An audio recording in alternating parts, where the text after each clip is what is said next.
ওভারব্রিজের জনসমুদ্র আমার ভালো লাগে, আর এখানে দাঁড়ালে প্রচুর বাতাস পাওয়া যায়। মনে হয় ব্যস্ত ঢাকার মাঝেও আমি কোনো সমুদ্রের পাশে দাঁড়িয়ে আছি। এসবের জন্য যে আমি মাঝে মাঝে ওভারব্রিজে আসি তা না, অন্য একটা কারণ আছে। এখানেই যে আমি আমার নীরাকে প্রথম দেখেছিলাম।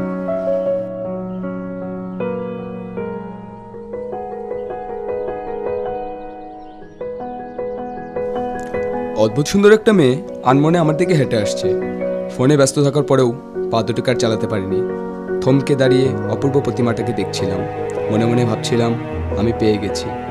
এতদিন যার জন্য আমার অপেক্ষা, সে এই মেয়ে ছাড়া আর কেউ নয়। চিন্তা করলাম এই জনসমুদ্রে এই দেবীকে হারিয়ে যেতে দেব না। সরাসরি গিয়ে কথা বললাম তার সাথে। আই সুমনা। সরি, তুমি সুমনা না? ইস্টার্ন ইউনিভার্সিটিতে পড়ো?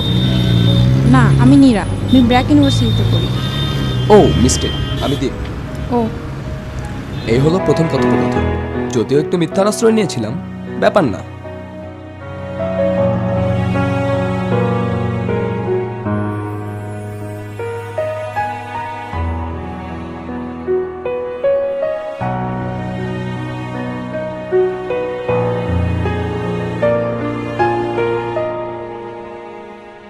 তারপর পিছু পিছু তার বাসার ঠিকানা জেনে নিলাম।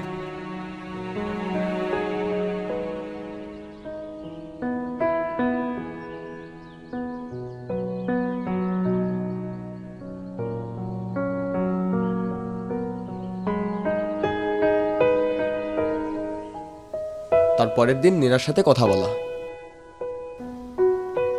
আস্তে আস্তে ফোনে কথা বলা শুরু করি আমরা, আর এভাবেই শুরু হয় আমাদের একসাথে পথ চলা।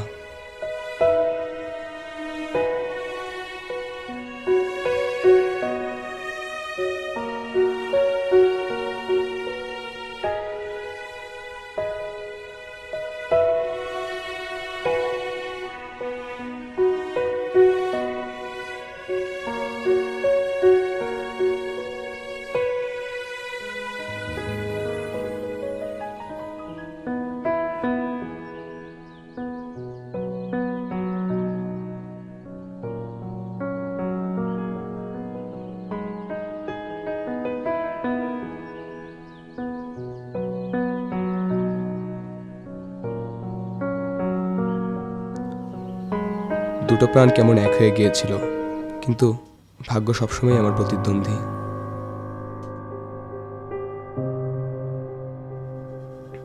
নীরার লিভার ক্যান্সার ধরা পড়ল। দিশেহারা হয়ে গিয়েছিলাম আমিও। কোনো কাজে মন দিতে পারতাম না। ওর অসুস্থতা ওর সাথে সাথে আমাকেও গ্রাস করেছিল একদম। কয়েক দফা কেমোথেরাপিতে আমার চোখের সামনে নীরা শেষ হয়ে যেতে লাগলো। ডাক্তাররা শেষ রক্ষা করতে পারল না। নীরাকে হারিয়ে আমিও সব হারালাম।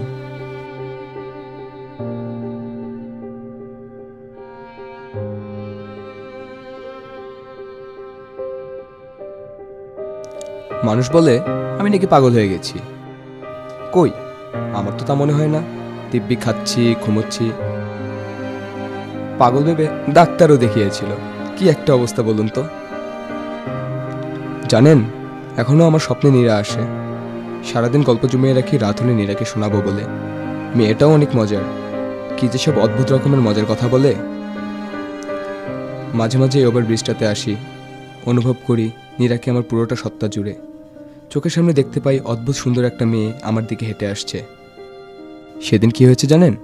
পাগলি মেয়েটা বায়না ধরেছে একটা হলুদ জামা নেবে বলে। এখন সেই জামা কেনার জন্য টাকা জমাচ্ছি। আচ্ছা, একটা হলুদ জামার দাম কত হতে পারে বলতে পারেন?